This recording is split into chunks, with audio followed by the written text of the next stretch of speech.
चलिए आज समझते हैं जर्मनी के एकीकरण की प्रक्रिया यानी यूनिफिकेशन ऑफ जर्मनी। तो इसमें समझना है कि जर्मनी का एकीकरण किस प्रकार हुआ।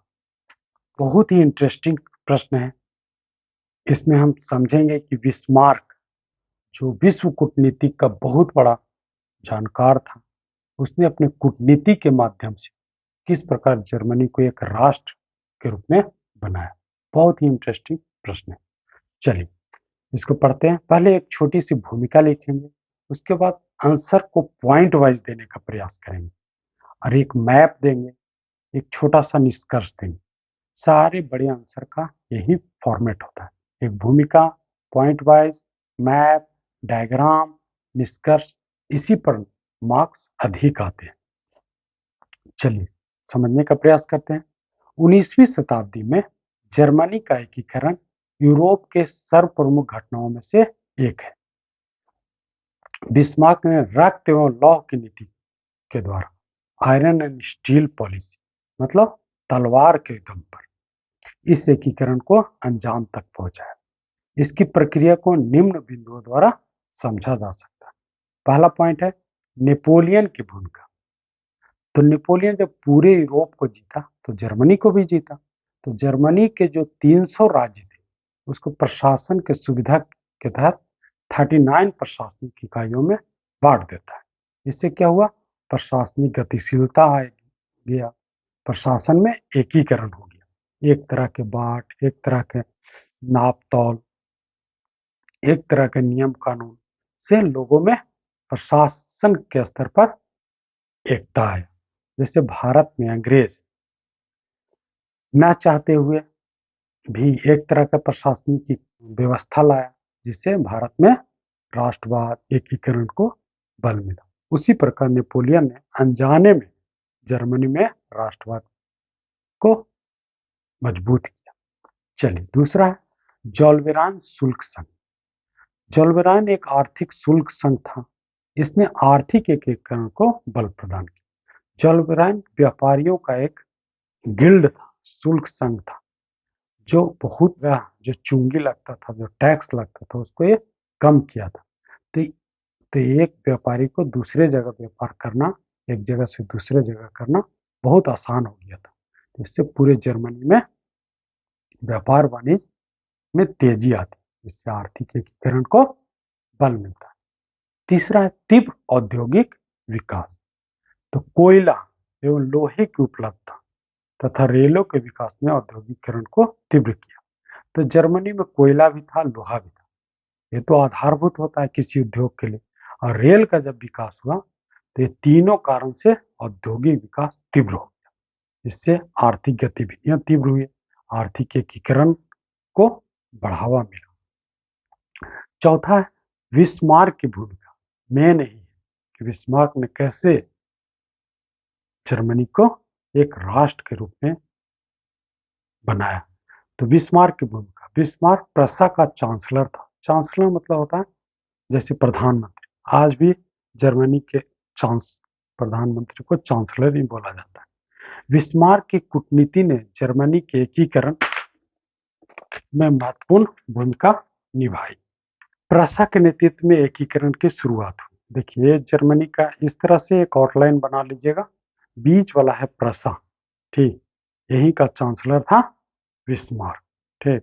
राइन नदी हो गई, उत्तरी क्षेत्र पर डेनमार्क एवं ऑस्ट्रिया का कब्जा रहता है और दक्षिणी क्षेत्र पर ऑस्ट्रिया और फ्रांस का प्रभाव रहता है, ठीक। तो पहले इसकी एक जो पॉलिसी है, एक समय में एक ही दुश्मन से लड़ना, क्योंकि डेनमार्क है, ऑस्ट्रिया है, फ्रांस है, तो एक साथ वो सभी पर हमला करेगा तो हार जाएगा। इसलिए एक समय में एक से लड़ता था, बाकी से दोस्ती कर लेता था। इस प्रकार इसकी कूटनीति थी। 1864 में बिस्मार्क ने कूटनीति का सहारा लेते हुए ऑस्ट्रिया को मिलाकर डेनमार्क को हराया। ऑस्ट्रिया से दोस्ती कर लिया और डेनमार्क पर आक्रमण किया, ठीक। और स्लेस्विग और होल्स्टीन पर कब्जा कर दिया। ये जब कब्जा किया तो जर्मन बहुल होल्स्टीन ऑस्ट्रिया को दिया ताकि आगे जर्मनी से भी लड़ सके। ये क्या किया, होल्स्टीन को दे दिया ऑस्ट्रिया को, जो कि जर्मन बहुल क्षेत्र था। ये स्लेस्विक को देना चाहिए था, लेकिन होल्स्टीन दे दिया इसको, ताकि कल के दिन में कह सके कि इसका बाउंड्री प्रसा से लगता है, और चूंकि ये जर्मन बहुल क्षेत्र है तो ये मेरा होगी।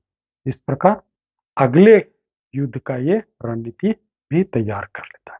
फर्स्ट हो गया। द्वितीय में आप देखिए, ऑस्ट्रिया से लड़ता है। बिस्मार्क ने कूटनीति द्वारा ऑस्ट्रिया को मित्रविहीन करना आरंभ किया। जब ऑस्ट्रिया से लड़ना था तो ऑस्ट्रिया को फ्रेंडलेस कर दिया। रूस, फ्रांस, इटली से दोस्ती कर ली। फ्रांस को बोला कि तटस्थ रहो। जर्मन बहुल होल्स्टीन को लेकर ऑस्ट्रिया से युद्ध किया। जो होल्स्टीन था, जो जर्मन बहुल क्षेत्र है, इसी मैटर को लेकर ऑस्ट्रिया से युद्ध शुरू हो जाता है। 1866 में सेडोवा के युद्ध में ऑस्ट्रिया को पराजय का सामना करना पड़ता है।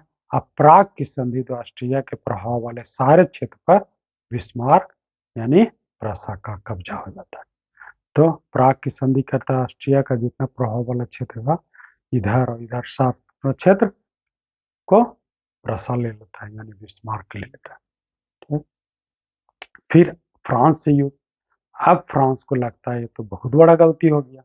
जब ऑस्ट्रिया से युद्ध हो रहा था तो फ्रांस न्यूट्रल हो गया था, यानी तटस्थ था। तो फ्रांस को अब गलती का एहसास होता है। इसको लगता है कि अब बिस्मार्क हमसे जरूर लड़ेगा। होता भी वही बात है। तो 66 के बाद 70 में बिस्मार्क ने कूटनीति से रूस, ऑस्ट्रिया, इटली को अपने तरफ मिलाकर फ्रांस को मित्रविहीन कर दिया। अब इसको फ्रेंडलेस कर दिया। इटली को बोला कि जैसे हम फ्रांस से लड़ेंगे तुम रोम पर आक्रमण कर देना और अपना एकीकरण पूर्ण कर लेना। तो इस प्रकार फ्रांस की सेना भी बढ़ जाएगी। तो ये पॉलिटिक्स चलता है। बिस्मार्क ने स्पेन की गद्दी के उत्तराधिकार के प्रश्न को लेकर और फ्रांस को एम्स टेलीग्राम द्वारा युद्ध के लिए भड़काया। एक एम्स टेलीग्राम था, क्योंकि जब ऑस्ट्रिया से युद्ध हो रहा था तो फ्रांस तटस्थ रहने के लिए कुछ क्षेत्र का डिमांड किया था बिस्मार्क से। तो बिस्मार्क बोला था ठीक है, दे देंगे दे देंगे, और वही टेलीग्राम को ओपन कर देता है जिसमें वो क्षेत्र का वर्णन था। अब वहाँ की जनता को लगने लगा कि ये सब क्षेत्र फ्रांस ले लेगा, तो मतलब प्रसा को सपोर्ट कर देता है, बिस्मार्क को यहाँ का जनता सपोर्ट कर देता है। यहीं से युद्ध स्टार्ट होता है। तो एक बहुत बड़ा कूटनीतिक था, कूटनीतिकता का परिचय देता है। 1870 में सेडान का युद्ध, ये सेडोवा का था, ये सेडान का युद्ध में फ्रांस को पराजित किया। फ्रैंकफर्ट की संधि द्वारा जर्मनी के दक्षिणी क्षेत्र, ये वाला क्षेत्र पर बिस्मार्क का कब्जा हो जाता है। 18 जनवरी 1871 को जर्मनी का एकीकरण पूर्ण होता है। तो निष्कर्ष एक लास्ट में लिखेंगे, बिस्मार्क विश्व कूटनीति का जादूगर था। वह एक बार में एक ही शत्रु से लड़ना पसंद करता था। जर्मनी में बढ़ते राष्ट्रवाद एवं बिस्मार्क की रक्त एवं लौह की नीति ने अंततः जर्मनी के एकीकरण को संभव बनाया।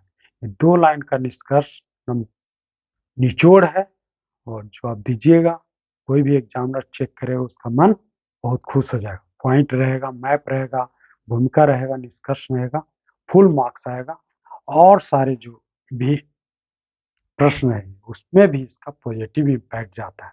एग्जामिनर का दिल इससे आप जीत सकते हैं।